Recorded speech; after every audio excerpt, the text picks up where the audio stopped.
Okay. Today is overview of Lightwave. And I presume everybody has been able to open the program successfully. Okay, so let me go ahead and hide this and show you once again. There are two separate programs that we'll be using, mostly modeler. Again, once again, if you go on the hard drive, go into applications, scroll down, look at Lightwave 8, and there's another folder titled Programs. Within Programs, there are two applications you want to open. One is Lightwave. This is your layout we'll talk about. And the one we'll spend most of our time in this class, as opposed to the animation class, we spend in modeler. This is where you build the model. When you buy the program online, does it come with the modeler? Yeah, it comes with everything. You have to have all of it in order for it to work.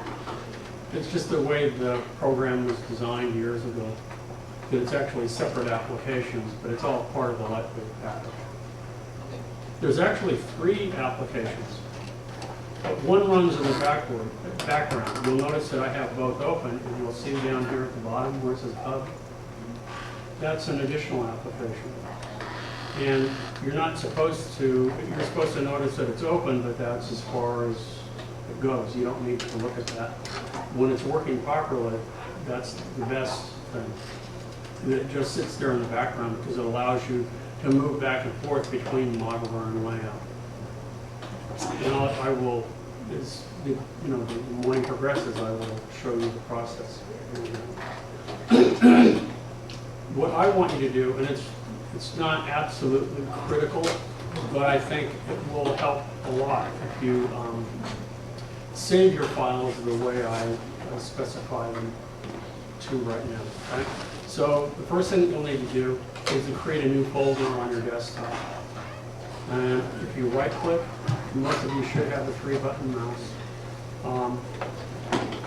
Dialog box should come up, or a window, and select new folder. And name this one Content.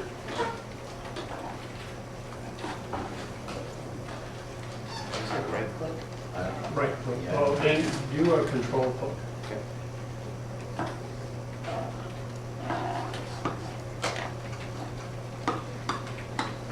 Then double click and open up that folder. And inside that, you can control click or right click again and create 3 new folders.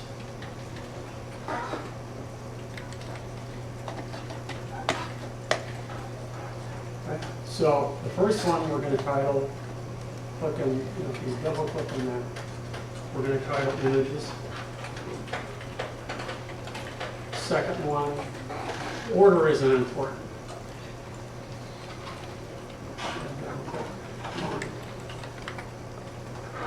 There. Just click in there. This one will be Objects.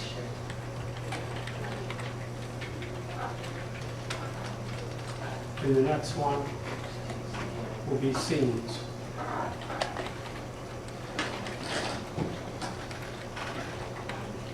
Okay? So you have out here a content folder that you'll want to put on your flash drive.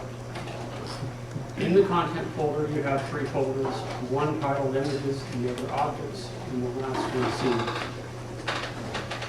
Store this folder in the flash drive? Yeah, go ahead if you want, because that's where you'll need to store everything is on your flash drive. So now you can just drag that and just put it in the flash drive.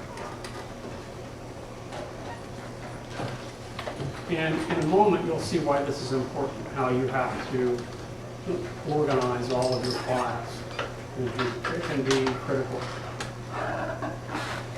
So I'm going to come back and I'm going to open layout first, and modeling.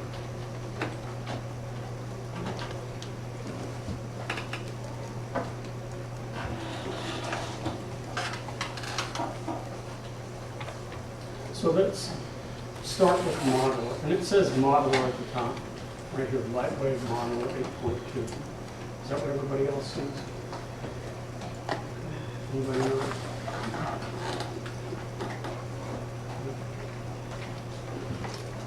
You'll notice that we have 4 windows displayed by default.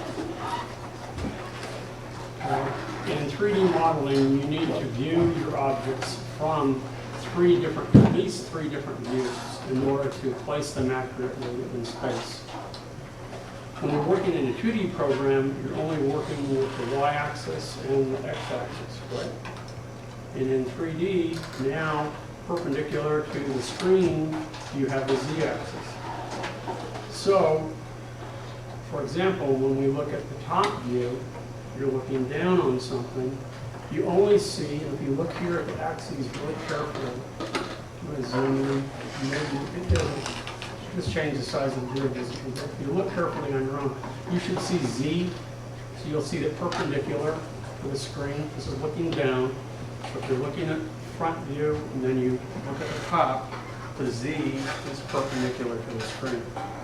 X runs parallel to the screen, horizontally, and the Y from the top view you can't see, right? Because you're looking down. It's actually perpendicular to this point right here. You're looking down the Y-axis. Does that make sense? It's really important that you begin to get your orientation in there. And, close your eyes and spin around and get a sense of where you are in this three-dimensional space. If we look at the back view or front view, because oftentimes you could have the top view or bottom view, back view or front view. We'll talk about the perspective view in a minute, and then we have the right view or left view. They're really kind of mirrors of one. The back view or front view, now you'll see that this vertical one right here is your y-axis. So that's the one that's up. That's the one that you normally see in 2D programs. And you see here your x-axis. Now, where is the y-axis? It's perpendicular to the screen, so it runs this way. Does that make sense? And then we look at the right view. Imagine this, and then switching from the right side. So now you're looking down. What's in the center here is the x-axis that's perpendicular to it. And again, like the back view, this is the y, and now this will be the z. Does that make sense? So in a moment, when I put something on here, we'll see how when you slide it around in space, how sometimes if you only use 2 views, you think you have it placed accurately in space, but you don't. You can play tricks. It can be deceiving sometimes. And then here we have the perspective view. And right now we're just looking at the ground plane, and that's equivalent to the horizon line. If I click on this button over here, and I drag forward, and then I move it to the right, or pull back, you can see how we can move this plane around. And this will be the perspective view. So this is sort of the culmination of all these together. So as you're building your model, you look at these three views to get a sense of proportion and place in space. And as you're building it, you also look at your perspective view, so you get now an overview of what this thing looks like when you're done. We can change any of these views from this with this button right here. It shows the top view, but you can see when you click on it, we can say that we want none, or maybe I want to see the bottom view instead, or I can have 2 back views, the one at the bottom and the one here, or front, right, perspective, and later this semester we'll talk about UV textures.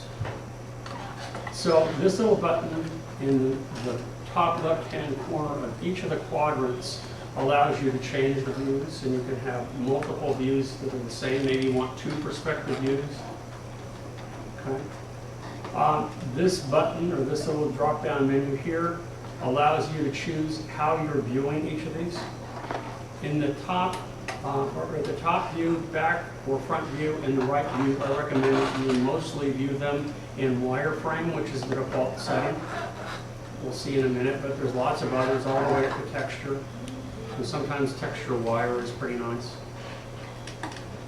And we'll explain later what all these different views are: sketch view, shaded view, so on and so forth, and what each of them means. What Weight shaded. How about did you like to move space in this top left? This one, Yeah. this button right here, it looks like a little ellipse. And there are keystroke equivalents to that too, you don't need to use them. Then in the upper right-hand corner of each of the quadrants, you'll see this button right here. This allows you to move, not the object, but move your position relative to the object. You're not moving the object, you're moving, because it's, what you're doing is you're looking through a little picture window. And your scene might be greater than that window. So if you need to see what lies outside the window, you need to move the window. So when you click this button and drag left or right, forward or backwards, you're actually moving the window, you're not moving the objects down below. It looks like you're moving this plane, but in fact you're moving the window. Then you'll notice that this perspective little widget is not available. It's only available if I were to come up here and select perspective. Then you'll notice that it's available. Now I have two perspective views. And again, you click and drag, move the mouse forward, backwards, left, and right. And we'll do more of that so you get the feel of how all this works. I'm going to go back to my top. This is your magnification tool. Allows you to zoom in, zoom out. It's like Photoshop or Illustrator or other tools, so you can get a close-up view or you can get an overall panoramic kind of view. And then the last one here allows you to switch back and forth from quad view to singular view.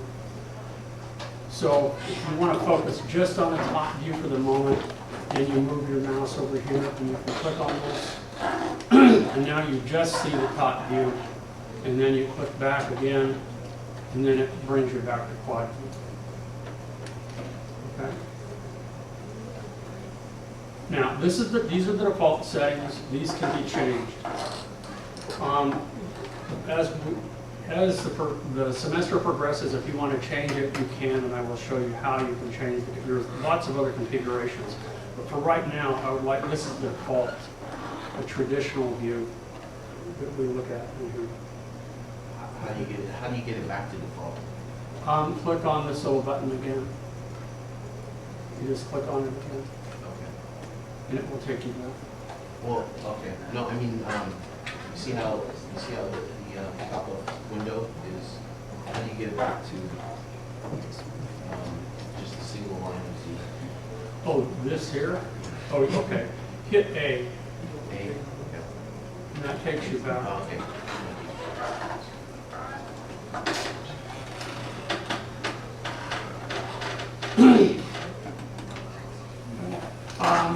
Let's look over to the left and the top. So we have our quadrants, which display each of the views that you can see through objects. Since we're in Modeler, this is where, to the left, where all of our tools are displayed.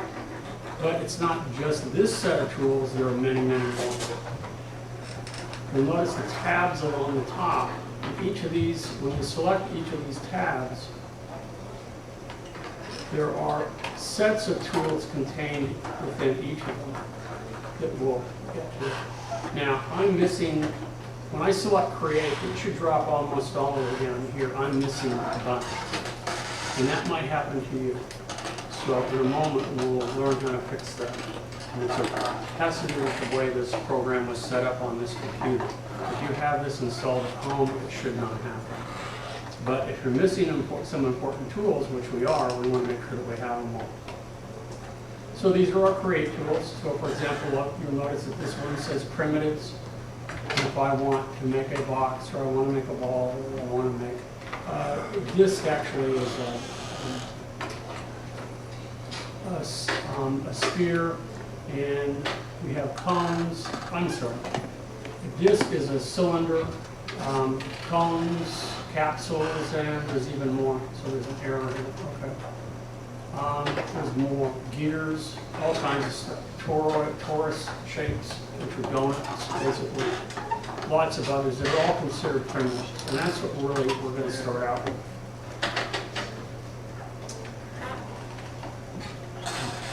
There's also points, polygons, which we'll talk about more.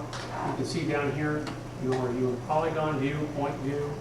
That can be kind of strange when you're not used to that as well. So these are the tools that you use to create, tools that you use to modify the shapes that you created. If you want to stretch them, if you want to rotate them, if you want to move them, are all found under this tab. There are ways under multiply of modifying existing shapes, meaning it would be like taking a block of wood and saying, now I want to round the corners, so I need a router, right? I'm thinking in literal terms. That if I'm in a wood shop and I have a block of wood, okay, I use my primitive tool, you know, to make the block of wood, and now I use my modify tool to move it where I want it, or to size it the way I want it. And now I use my modify tool to say, okay, I'm ready now to grab my router because I want the edges rounded. That sort of thing, okay? So there will be a complete set of tools under here. There are other tools under here that will be using under construct that allow you, like drilling and that sort of thing, drill holes in objects and that sort of thing. Detail, again, we don't see anything because we haven't created anything. Different kinds of maps that we can set up here are set up, and you can see there's almost nothing here. Utilities. And this is where we're going to change because we have some problems right now in the last view. So again, a whole slew of tools. Down at the bottom, we have different modes that we can work with. By default, it's set to points. So that what we're doing is if you want to modify anything or create anything, it will be in points. You can also select polygons. Different kinds of building techniques require that maybe we have symmetry turned on, so that when you work on one side of the x-axis, the other side builds as well. Different modes that we'll work with. I mean, there are so many bells and whistles in here, it will make your head spin. It still makes my head spin. It just, you know, when you move an object, are you moving it by the placement of your mouse? Are you moving it by the center of the object? Or are you moving it by, there's all different ways that you can do this, and it just gets overwhelming sometimes. Okay. There are some common palettes that we'll be using that I think are really helpful. For example, if you want the numeric requester, that's what I would encourage you to have up, and we will have that up often. Your statistics panel, which is another important one. So if you have points selected, it will show you your point statistics. If you have polygons selected, you'll select polygon statistics. Surface, if we want to create a new surface or change the surface, we can. And right now, you'll notice that this is viewed, remember I mentioned, I zoom in here, let's move this a little bit, and let's change the size of this. Oops, I didn't want that. I can resize this by clicking on this. See how that allows me to resize all of this? Just a little tap down at the bottom, and click and drag. I can also move my mouse in the center of the quadrant, and I can click and drag, and I can resize if I want my perspective to be small, and relative to that I want my back view to be large. Just clicking over the center and dragging does that. And when I zoom in here, you'll notice that this one is in shaded mode. Notice that the rest of these are in wireframes. These are each made up of something called polygons.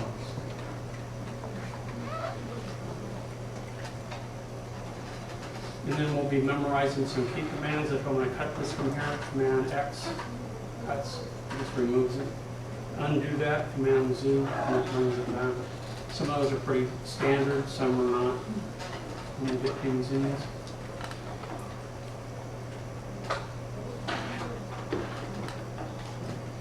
Before we move on to layout, which is this one, the other program, I want to reset. So let's go to utilities. Click on the utilities panel. I'm going to assume that if your tools end about here, they don't go all the way down, then you're missing some. Right? And it doesn't hurt to check if you're not sure. So click on utilities. And this is something you're going to have to check for every time you come in. It's not a problem with the program, it's a problem with the way the program is set up in the school, in our computers. What we're going to do is click Edit Plugins. See down near the bottom, this is Plugins. And we don't want to add them, we just want to edit them. That's right, notice where my mouse is, over here.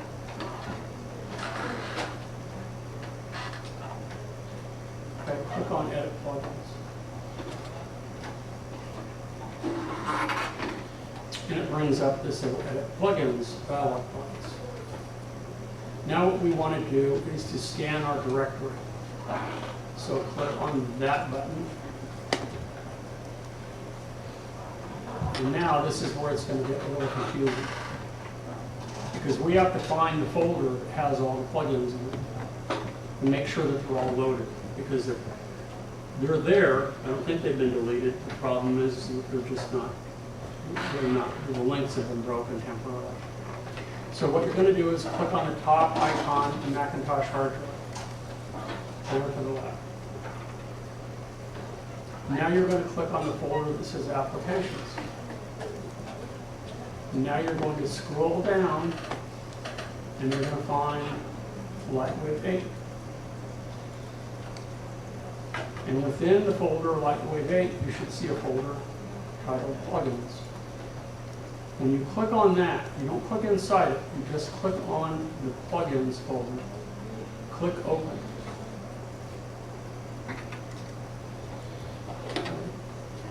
Now, what should happen is it will say Add Plugins. 524 plugins found in 239 files. And I click OK. Now when I go back, and I'll say Done. Now when I go back to Create, you'll notice that there are many more over here.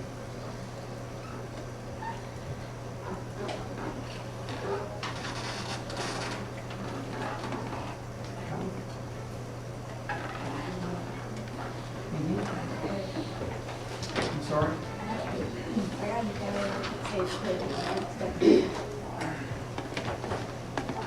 Okay, go ahead and relaunch. If that doesn't work, you may have to reset the computer. What's that? Yeah, same thing. You're going to have to force quit. And then we can try and use this. Quit. If that doesn't work, hold down this button until it shuts down. Wait 15 seconds and start it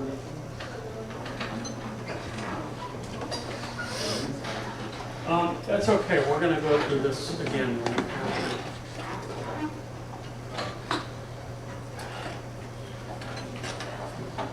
Now,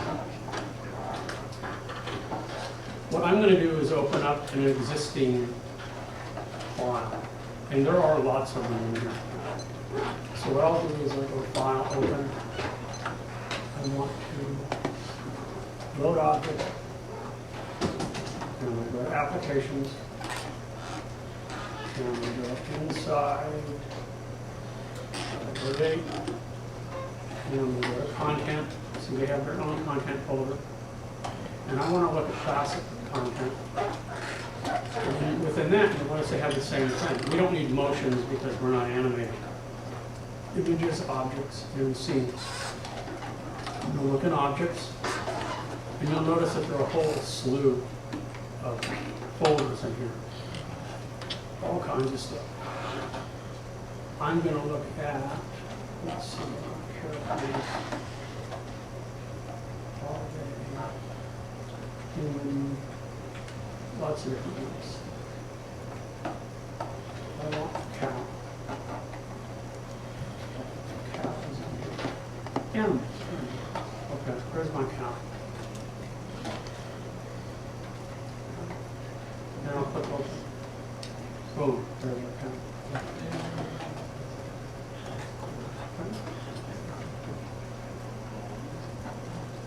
So you'll notice that the cow, I mean, you can't see all of it. If you hit A on your keyboard, it will adjust the screens to see all of them. Obviously, looking at the hind end of the cow, right? It's hard to tell, especially when you're looking here from your back view, whether you're looking at the front or the back, especially when it's in wireframe. If we were to change this from wireframe to texture, you can clearly see that you're looking at the hind end.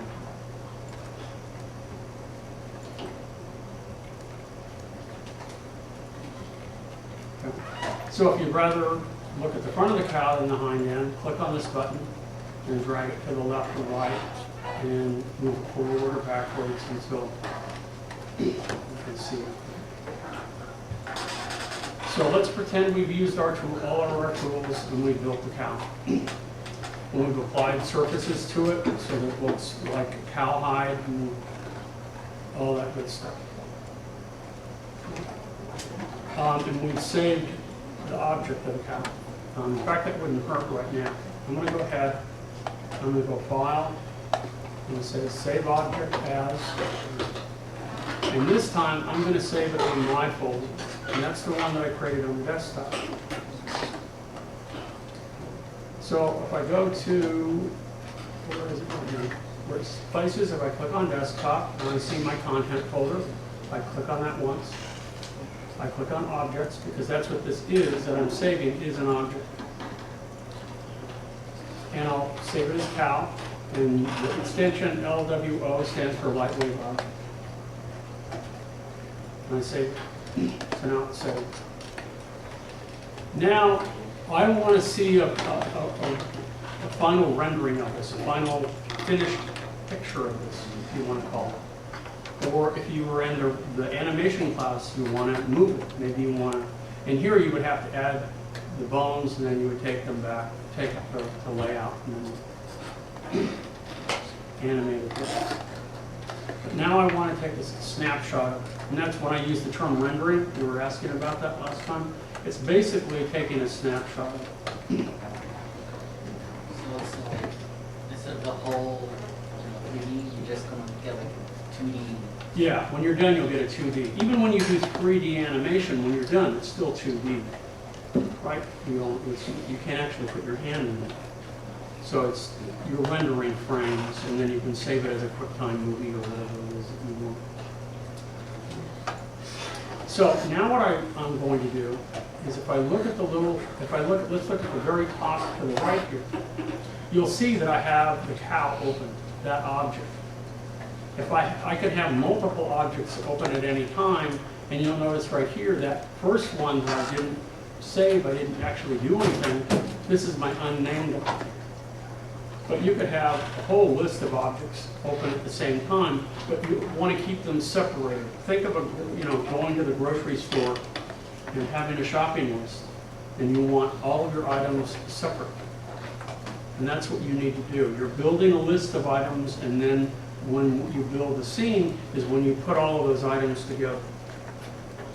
And using the example maybe of a table and chairs, well, you don't need to build 6 chairs if you're going to put a table with 6 chairs around it. You only need to build 1, and you can keep importing that same chair into layout. And in order to assign different surfaces to them, in order to size them easily, in order to modify them easily, you really want them to be separate and segregated in that regard. And then you put them together in layout. So that's what we're going to do. We're going to render it in layout. So to send this over to layout, and if the hub is working properly, this is what we want to do. So this would be the next step. First step is to build your model. And that's what we've done. We built a cow using a variety of different techniques. I'm going to click on this button right here, and notice that it says switch to layout, synchronize layout, or send object to layout. I don't have the object in layout, so I'm going to send the object to layout now.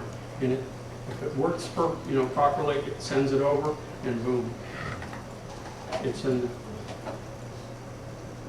Okay, so now the next step is that typically the way at least I work, when we're in Modeler, after you build a model, we assign some temporary surface textures to the model, and then we refine the surface textures in layout. You can do some pretty sophisticated surface textures in Modeler, but I prefer doing it in layout because there's a lot that you can't see in layout that you can only see when you're in. I mean, there's a lot of textures that the only way you can see them is when you're in layout and when you actually render them. Now, if I'm ready to take a snapshot of this, what I need to do is I need to select render. This little tab at the top, and I'm in layout. And you'll notice down here in render, it says that I can render the frame, render the scene, render a selected object. So if I had multiple objects in my scene and I only wanted to see how one was looking, I could select one object and say render that selected objects. Because this can take a lot of time, especially as things develop and you have complex models. In this class, you're mostly going to use render selected object or render frame. Because we're not doing multiple frames, we're not doing animation, we're only doing this singular frame. Okay, what do you think the cow is going to look like when we render it? If I click that, we see the hind end of it. Why do you think that is? Well, that, and also notice what we didn't have in Modeler and what we have in layout. Notice that these little representations here, these little graphic icons, we're given a default light source. That's what this is here, this little pink thing. We're also given a default camera. You can have as many lights as you want, you can have as many cameras as you want. I don't recommend that you have lots and lots of each, because it will take longer to render, especially if you have too many lights. But we'll talk about lighting on another day. And you can see, look at how the cow is lighted.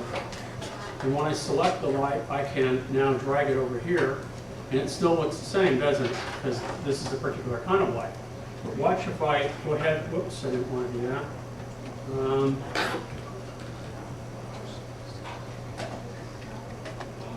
What did I just do? Not sure what I hit myself. Did I hit, I hit camera view. That's what I want, eventually where I want to get, but that's not what I want at the moment. I want perspective view, because that's what we're given at the moment. And you'll notice these little rings around here. I can rotate the light, and you'll notice that as I rotate it, notice how the lighting of the animal changes.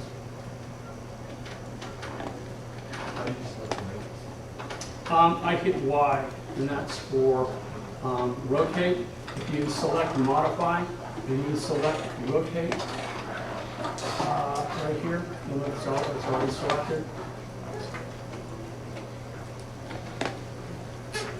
So you have a choice. Either you render the cow looking at its hind end, or you rotate the cow and leave the camera alone, or you move the camera. For something as basic as this, I would probably just rotate the cow. However, when you get to when you build more complex models and you have, or scenes I should say, and you have lots of objects in those scenes, it's probably easier to move the camera than it is to move all the objects and set them up. So based on where the camera is, that's what it's going to be. Right, that's what you see. And so at any time now, if you want to see what it is that you're actually going to see when you render it, you switch from perspective view to camera view. And that's what's going to render. Perspective view is sometimes also called the art director's view. That's where the art director sits in one of those chairs, you know, the old Hollywood kind of folding chairs. That's what he sees, but that's not necessarily what the cinematographer sees looking through the camera. So I'm going to go ahead and I'm just going to select the cow instead of selecting the light. And because I know what the key command is for rotate, I'm going to go ahead and I'm going to hit Y. And I just want to rotate it like so. And let's look at it like so. Spin it around. Now, I'm not quite ready to render it because I want a snapshot when I'm done. So what I need to do is go back to the Render tab, and or maybe first I can add some surface, modify some surface textures. Maybe I want a pink cow. Okay? So what I'm going to do up here first is I'm going to look at my surface editor. And you'll notice in the surface editor, for the cow, they've already created a number of surfaces. They have the cow's eyes, they have the cow's hide, they have cow hooves, horns, cow nose. Okay, maybe instead, cow tail, udder, that's pink. Let's give the cow's nose, let's make the cow's nose, instead of this brown, I'm going to click on here, and I'm going to make it red, just to show you that it will update quickly. See how it changed the mouth, and that's what it called the nose. That's what those polygons were assigned to that, and it's changed. It still looks pretty crude though. You can see facets in here, which are the polygons that are actually showing it's not really that smooth. But let's assume I've refined all of my surfaces, and this is where we're going to do that, in the surface editor. And this is where you take, if we look at the cow hide, you see some of these, this is a basic texture, it's this color. You'll notice that the T is selected to the right. When I click on that, you'll see that actually a procedural texture has been added to this. It's going to give it that rawhide look. If we want to add fur to it, meaning actually it looks like a chia pet or actually has hairs, we can do that. There's all sorts of stuff you can do. This is where we would be doing that. And it would be about this time that we do it. So that would be the next step, is to refine surfaces. And where's the texture? It is right up here. It says surface editor. And that can be turned on and off. So, second step after building a model and having some basic surface textures in place is to now refine the surfaces and get them to look the way we want. And then we're ready to render it, do our final rendering. We're going to make sure that we set up our lighting and tweak it, and we're going to do a nice final snapshot. And that, again, is done in layout. So what I'm going to do now in render is that I want to look at render options right here. Because I want to make this a snapshot I can save. And you'll see here it says show rendering in progress. It says 320 by 240. It did do that before. But when we were done, there was no render display. So instead, I'm going to look at image viewer. And later on, we will also use Viper. Viper stands for Versatile Interactive Preview. So that you don't have to go through all this every time you render the object. The other thing that we're probably going to want too is I want to ray trace shadows. I want to ray trace transparency in case I have any. Ray trace reflections. There are no reflections, there are no transparencies, but I do want shadows. Because there's no ground plane onto which to cast the shadow, you're not going to see anything. But that's okay. I usually out of habit turn all these on. The same with refraction too. I'll go ahead and close it. The next thing that I'll do is now let's render again, render frame. And we can see the rendering in progress, and lo and behold, when it's done, render just a few seconds, we see our cow now with red lips. And notice how the lighting has changed. And if I don't like the lighting like this, that I want to see more of this side, I would have to move the light on that side or to rotate. Because it's a distant light, I don't need to move it. I just need to rotate. That's for another day. And that's what this is going to look like. It's going to be 640 by 480 pixels. And this is something now that we can go ahead and file and we can save in any number of different file formats. In this class, what we'll probably need to save as is a Lightwave Photoshop 24-bit file right here that we can now take into Photoshop and open it, edit it, and do whatever we want with it. And that you will save, so I'll go ahead and I'll do that now. And I'm going to go back to my desktop, right? And I'm going to go to my content folder. And I'm going to go to images, and that's what this is. So all of my surface textures, my 2D surface textures, all my renderings are going to be saved in here. If you want additional folders, you can do that. And I'll just call it cow. And now I've saved that snapshot that I can print, I can email to someone, or do whatever. I have an image of this. And what makes 3D modeling advantageous in many ways is that if someone says, oh, well, I want to see the cow from the back end now, well, let's go ahead and rotate it like so. Yeah. What did you click to take it off of the access to individual axes? Where you just want to move the whole object? Oh, you just want to move the whole object? If we go to modify, that's move or hit T on the keyboard. Oh, okay. T stands, and then you'll see these little widgets, and this will allow us to let our cow fly, you know, like when pigs fly. Or it will allow us to move it to the left or to the right by clicking on them. If I want to undo it, I hit Command Z a couple of times. And now I can go ahead and I can render again.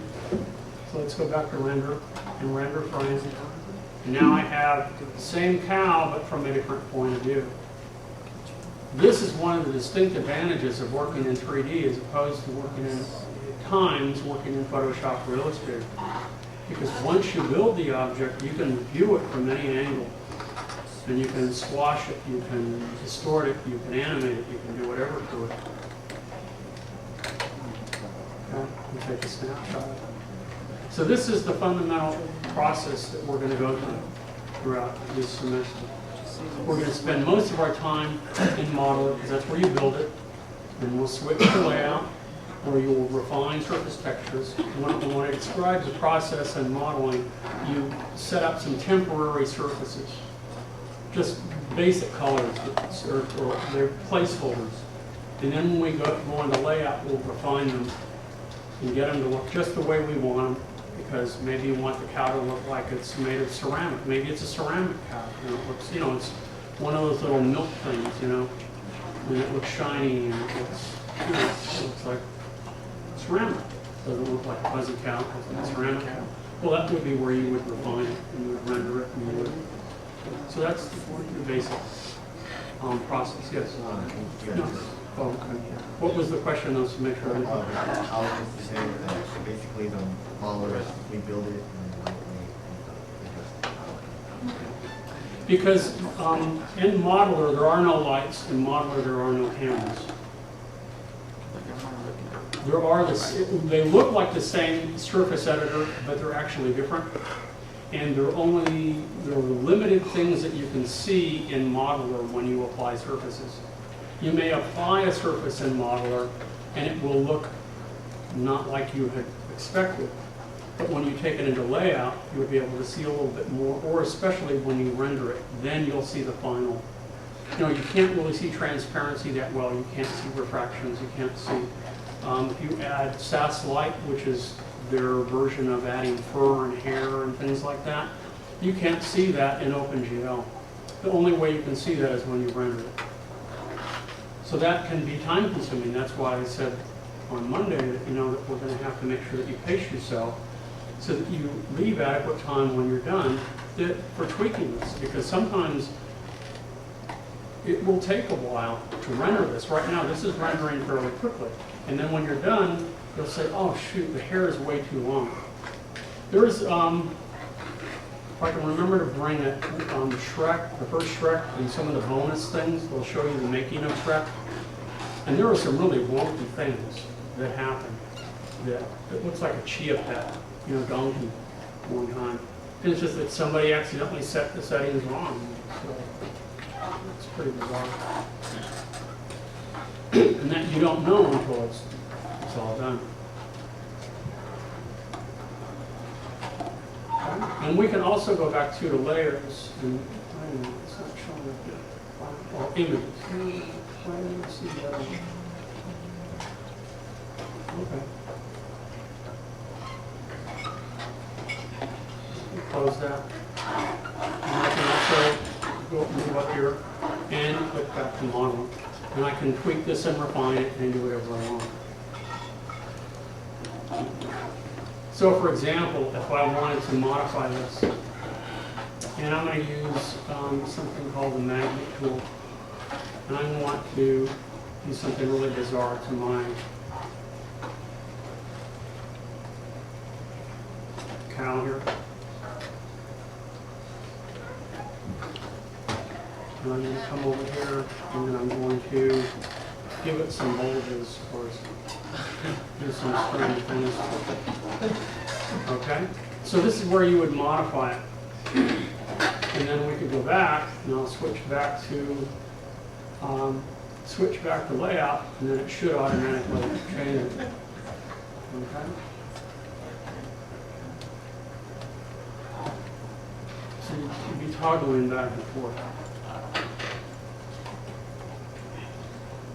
Let's go back to modeler. So I haven't saved it yet, and I can undo it and turn it back.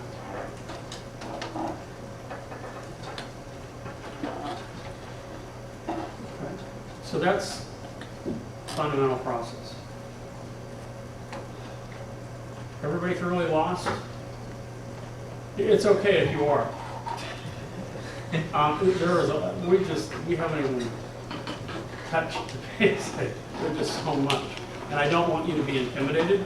The learning curve is very high for this program. It's distinctly different than any program you've used before. If you haven't used 3D modeling before, you could be the most experienced user of Photoshop, Illustrator, InDesign, any of those other 2D programs. And once you get into 3D, it's very different.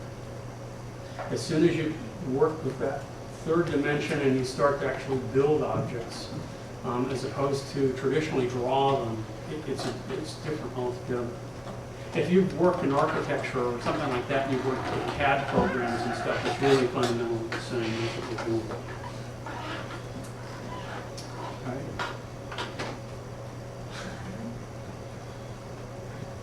Now, before I go any further, let me turn off the video quickly because I still want to videotape a little bit more this morning. But I want to make sure that everybody still have problems with the program. I want to make sure that everybody's there, and then we're going to just go through and model it. We're going to focus on modeler today. And take you through it, and we're going to actually work with the mouse and work with some basic primitives so you feel comfortable making something, modifying something, and moving it around and rotating it and resizing it. Just that. If we can accomplish that today, we're in great shape. And also customize your workspace. Because one of the things that I mentioned that I like is I prefer to have my numeric requester up at all times, my statistics panel, and sometimes layers. And when you work on layers in here, it's a little different than working in layers with Photoshop or Illustrator. It's not quite the same. But you can put different parts of an animal or a thing or an object on different layers so they actually are not connected. Because one thing that you repeat again and again is that if something is on a layer and it's not selected, then if nothing is selected, then everything is selected on a particular layer. So for example, if I decide that I want to move the cow, and because it is all comprised of this one part, if I hit T for move, wait a minute, I think I undid T for move, and I, from the top view, I go ahead and I click here. Notice that the whole cow moved. Okay? Now I decide, okay, I want to put the cow on a surface. I want so that when I send it over to layout, I want to make sure that I can, I see the shadow cast by the cow. From a design point of view, or I mean, really the goal in here is to make things look really three-dimensional, right? One of the things that makes things look three-dimensional are shadows. How many of you have had traditional drawing classes? Some of you? Do you have any of your drawing instructors ever talked about shadows and the importance of them and making them on a two-dimensional surface, making it look really three-dimensional? Shadows really will enhance that. Well, that's really true. You know that, and that's what we need to focus on here sometimes. Is that if you don't see the shadow, it tends to float It can also help define form. You know, when you, I remember, for example, that if I were to stand like this and put my arm like so, you know, the lighting here isn't any good. But if I had my arm across here and the light was coming across here, my arm would cast a shadow on my leg. The shadow would be really important on my leg to help to define my leg as a cylinder, you know, rounded. You see that wrap around. And if you just draw the shadow itself and really not much else, the shading, you really get the sense that it's cylindrical. And the same is true in here when you're building objects. Only it's a little easier, you just have to move the light around and make sure that you fill it so that you get it to optimally make it look three-dimensional. So I said I wanted to put a floor in here. So let's put a floor down here. Or actually, I could add SAS light and make it grass if I wanted to, which we might do just for fun. I'm done recording this. Because you don't need to see that right now. So if I want to create something and I just need a primitive, I'm going to go back over here to my Create tab. And even though it's a two-dimensional plane, it's fundamentally a box, is what it is. So I'm going to click and drag like so. And you'll notice that it places the box in the middle of the cow, right? And that has to do with the last setting that I used. And if I click in the middle of the box and I move it down, I'm actually making a box. So now that's not exactly what I want. Okay. It's okay, but I can use my numeric requester to fix that.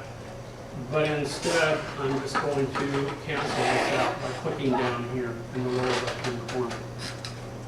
Instead, I'm going to go ahead and select box again, and under actions, I'm going to select reset, and I'm going to select activate.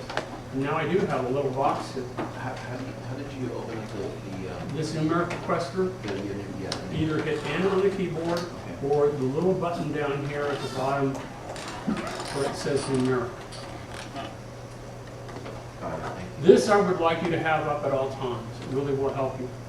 Oftentimes you're going to build objects and you're going to build them and make them look a particular way. And size is unimportant. Other times it may be because you want relative sizes.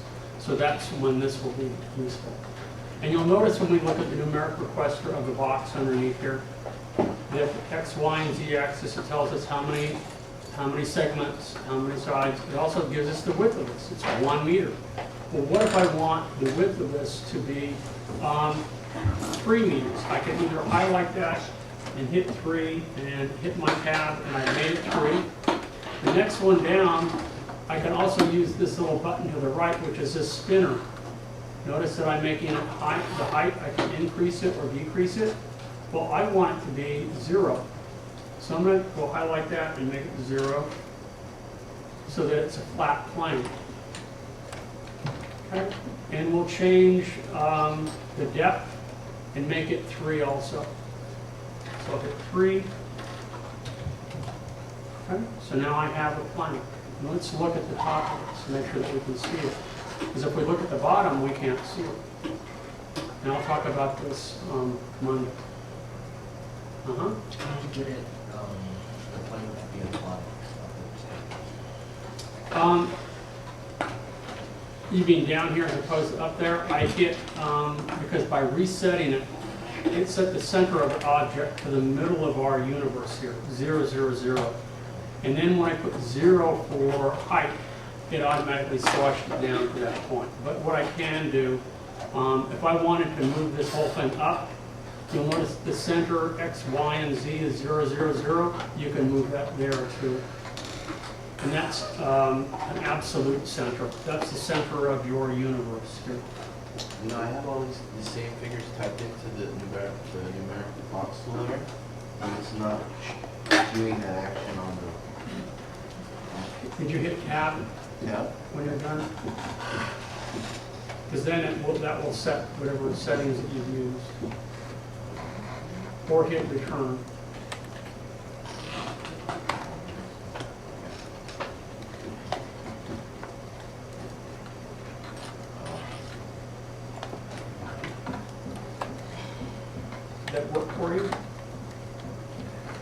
That's okay. Because I want to try to get an hour's worth of lecture videotape, and then we'll stop.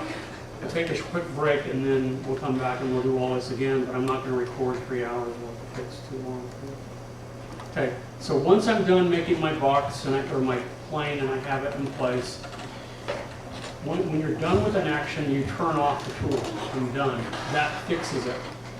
When you want to move it, then you turn on the tool. When you're done using the tool, you turn it off. So it's a constant turning on, turning off. Okay?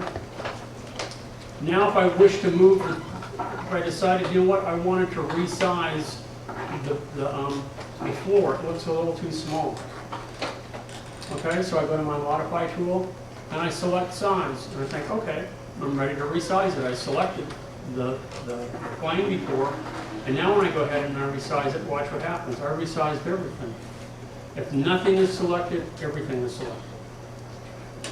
So now what I have to do, and this is where you want to put things on different layers initially, at least, or save them as separate objects. So if this is going to be the terrain on which the cow is going to reside, that might be a separate object, not even a separate layer.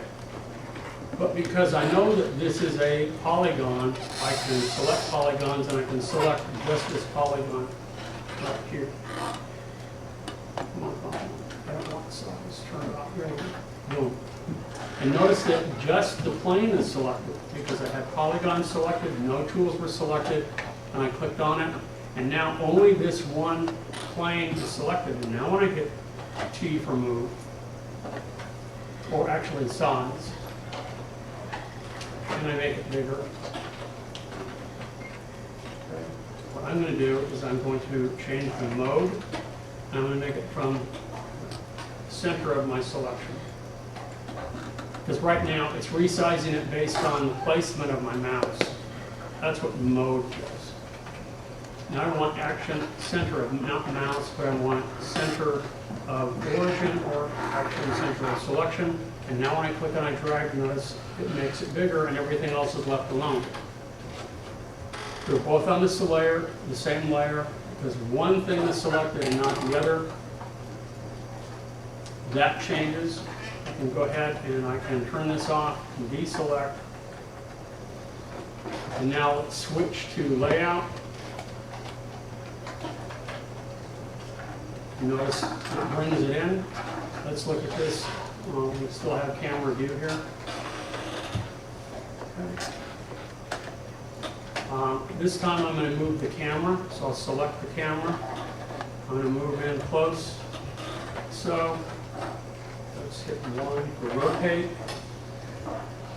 And I'm rotating the camera. I hit T for move. And I move it again. Okay, now let's render the frame again. And you'll see that the shadow is cast on the plane. Okay. So that's how you can add, change, modify. I'm running out of tape, so that sort of gives us a basic overview.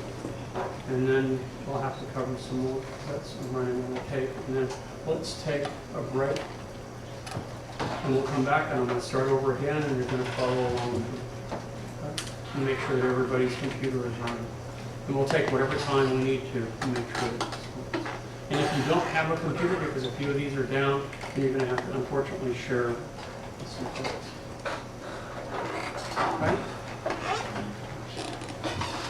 So fundamentally, that's the procedure that you go through when you make these models.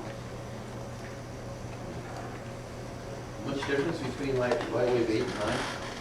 There are some really nice new features in 9, but they're more advanced, so it's not absolutely necessary that we have them. How about